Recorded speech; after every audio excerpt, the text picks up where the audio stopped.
For our video, we have chosen topic C and are going to delve into ethics and governance. We will be discussing the influence of home country ethical values on corporate governance legislation in a globalized world. As multinational companies operate across diverse cultures, the debate arises whether these companies should impose their home country's ethical standards globally. This discussion will explore the potential implications of such practices, weighing the arguments of corporate colonialism against the ethical obligation of maintaining consistent values and integrity in international operations.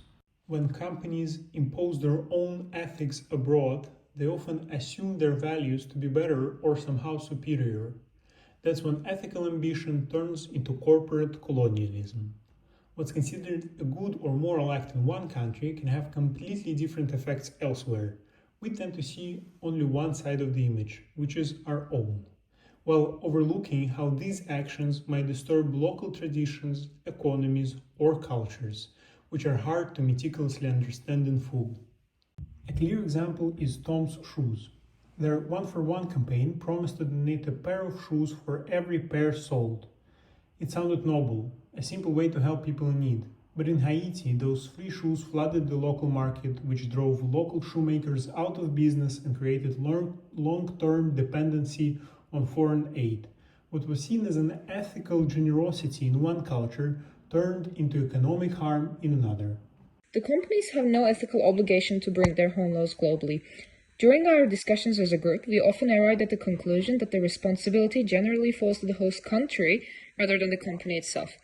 Because a company's main objective is to survive, and policing, to a great extent, goes beyond its scope of business. For example, in the case of Nestlé, after facing major criticism for child labor in its cocoa supply chain, the company introduced initiatives such as the Nestlé Cocoa Plan and the Child Labor Monitoring and Remediation System to promote ethical sourcing. However, Nestlé quickly discovered that it could not monitor or control every part of its vast and fragmented supply chain, which relies on millions of small, independent farms across West Africa. Despite its efforts, child labor remained widespread, and Nestlé admitted that it could not guarantee its cocoa was entirely free from exploitation. This demonstrates that even large corporations lack the reach and authority to police such complex global systems on their own. Ultimately, only governments can enforce labor standards effectively, as they possess the legal power, resources, and institutional structures required to regulate and protect workers at a systematic level.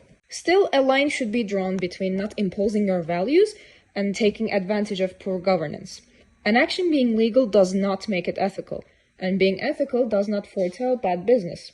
After Nestlé's difficulties in eliminating child labor, it's clear that ethical sourcing needs more than good intentions. It requires real commitment. Tony's Chocolonely takes that stand. The company refuses to source from farms using child labor, even at higher costs. Its slave-free chocolate brand proves that doing the right thing can also be good business. Some standards, like banning child labor and paying fair wages, aren't cultural impositions, they're universal human rights. Another example case is regarding a consumer protection law, the GDPR.